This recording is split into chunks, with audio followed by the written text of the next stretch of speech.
Hi everybody, welcome back to the channel today.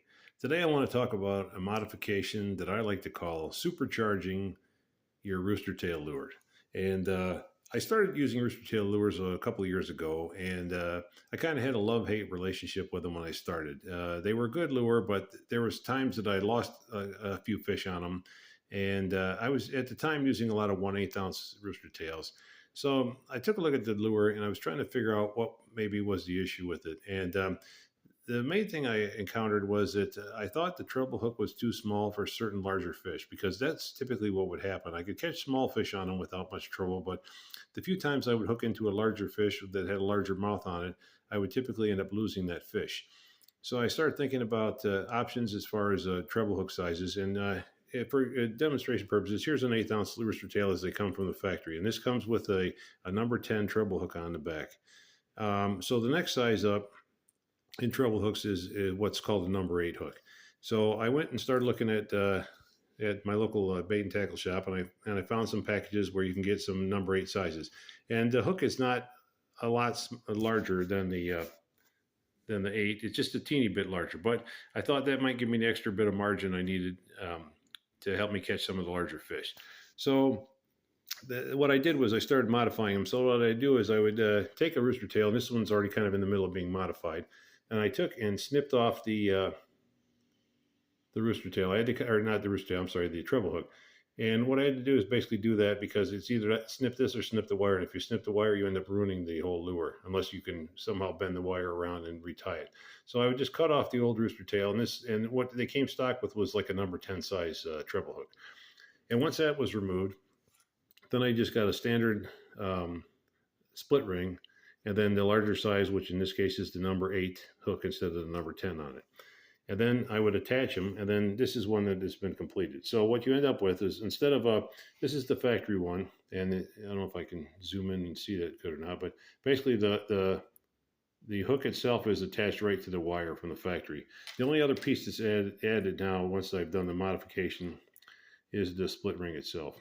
So you have a split ring now that attaches from the wire on the inline spinner to the larger size treble hook. And once I started modifying those and started using them, then I found that I caught everything with it.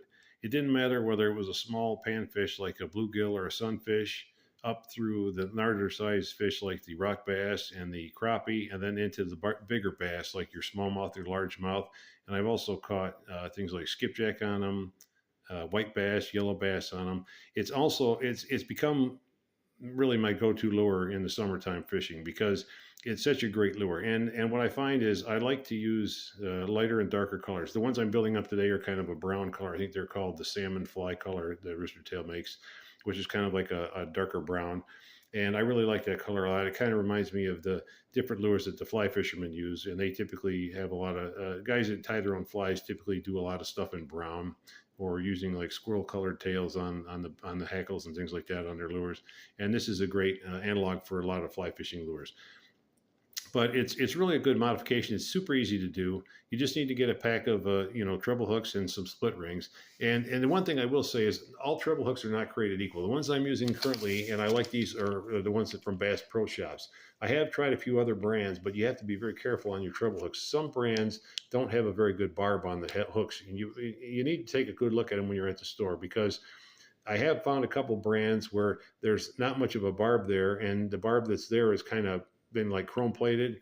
And what happens is you don't get a good hook into the fish, and that can cause you to lose some fish. Once I started finding using these they have a good barb on them, they work really good. But you may want to experiment if you decide to try this modification just to see what type you like. But for me, these work just fine.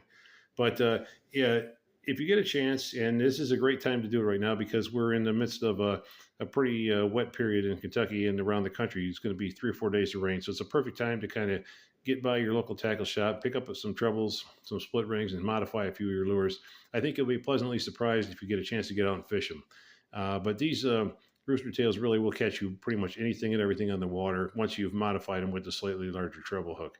So thanks again for watching, and get out on the water when you can. Hopefully the weather will get better here next week, and then we can get back to fishing. So we'll see you next time. Bye.